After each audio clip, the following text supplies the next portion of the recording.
For blind आपकी तालीमी ज़रूरियात को पेश नज़र रखते हुए आपके लिए लेकर आ रहा है इल्मी, अदबी, मालूमाती, तफरीही, इस्लाही, तारीख़ी और इस्लामी ऑडियो बुक्स। तो देर किस बात की, जल्दी से लाइक फॉर ब्लाइंड को सब्सक्राइब करें, हमारी वीडियो को लाइक करें, शेयर करें और कमेंट्स बॉक्स में अपना कमेंट ज़रूर करें।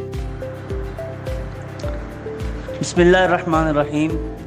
अस्सलामु अलैकुम वरहमतुल्लाहि वबरकातुहू। मुअज़्ज़ज़ सामीईन, हम अफ़सानवी अदब में नावल के मुताल्लिक़ पढ़ रहे हैं।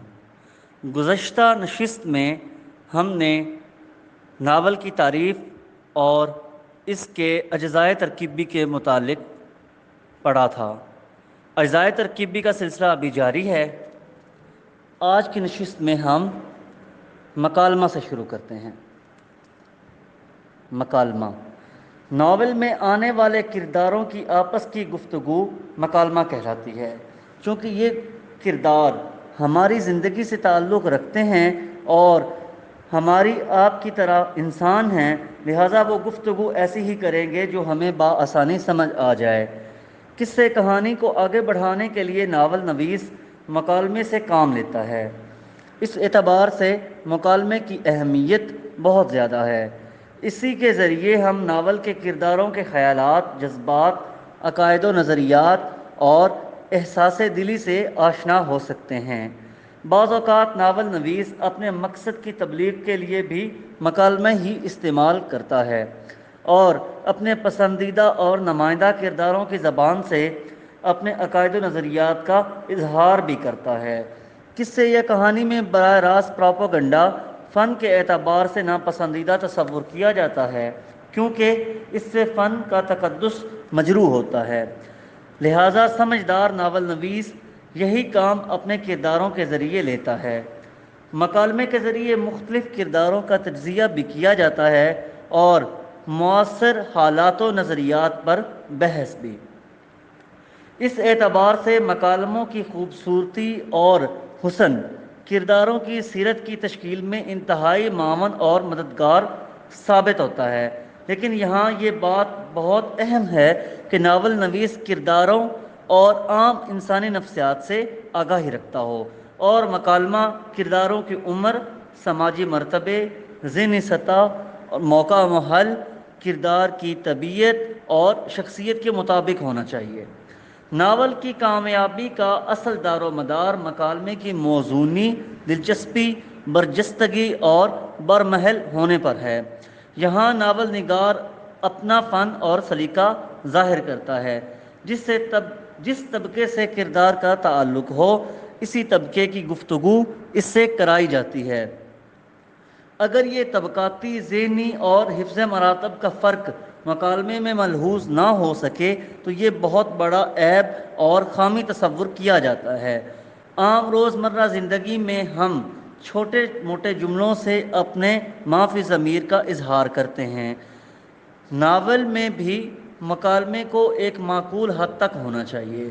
तवील और लंबे लंबे मुकालमे उकताहट और उलझन पैदा करते हैं और नावल की दिलचस्पी ख़त्म हो जाती है। मकालमा जिस कदर मुख्तसर, चुस्त, बरजस्ता और बरमौका होगा, इतना ही मुअस्सर होगा। वहदत तासुर नावल एक से ज़्यादा वाक़यात पर मबनी कहानी है और कभी कभी बहुत से मुख्तलिफ़ वाक़यात को साथ साथ चलाया जाता है। इसीलिए ज़रूरी है कि नावल नवीस इन तमाम वाक़यात को एक मरकज़ी नुक्ता पर यकजा करे। ये मरकज़ी नुक्ता वो होता है जहाँ तमाम वाक़यात बहम वबस्ता और पैवस्ता नज़र आते हैं। अगर वाक़यात मुंतशिर और बिखरे बिखरे हों और इनमें मंतकी रबत ना हो तो नावल में वहदत तअस्सुर का फुक़दान पैदा हो जाएगा और नावल अच्छा नावल नहीं कहलाएगा। इसीलिए नावल निगार के लिए ज़रूरी है कि वो वहदत तअस्सुर पैदा करने के लिए एक मरकज़ी ख़याल पर तमाम वाक़यात और हवादिस और मामलात को यकजा करे और नावल के अंजाम तक पहुँचते पहुँचते एक ही तासुर पैदा करे। वहदत तासुर की गैर मौजूदगी में नावल की दिलचस्पी ख़त्म हो जाती है। कारी उलझन का शिकार हो जाता है और ناول کا مقصد فوت ہو جاتا ہے۔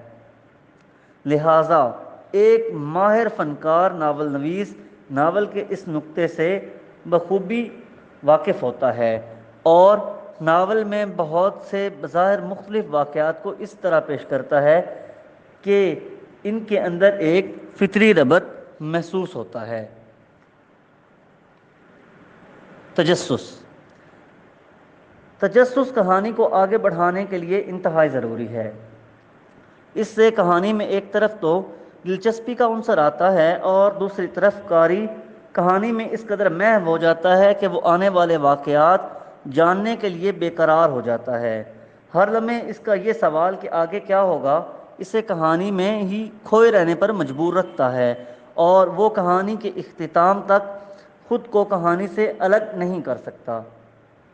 ماہر فنکار اسی تجسس کے سہارے کہانی میں سنسنی خیزی بھی پیدا کرتے ہیں، واقعات کو اس طرح ترتیب دیتے ہیں کہ ایک تو کہانی کو منطقی انداز میں آگے بڑھایا جائے اور دوسرا یہ کہانی قاری کی توجہ اپنی طرف مبذول رکھتی ہے۔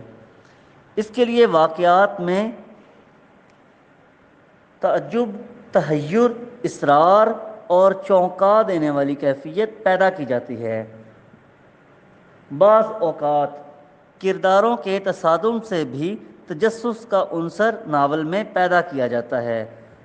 یہ بہرحال قاری کی دلچسپی اور توجہ کہانی پر مرکوز رکھنے کے لیے ایک مؤثر ذریعہ ہے۔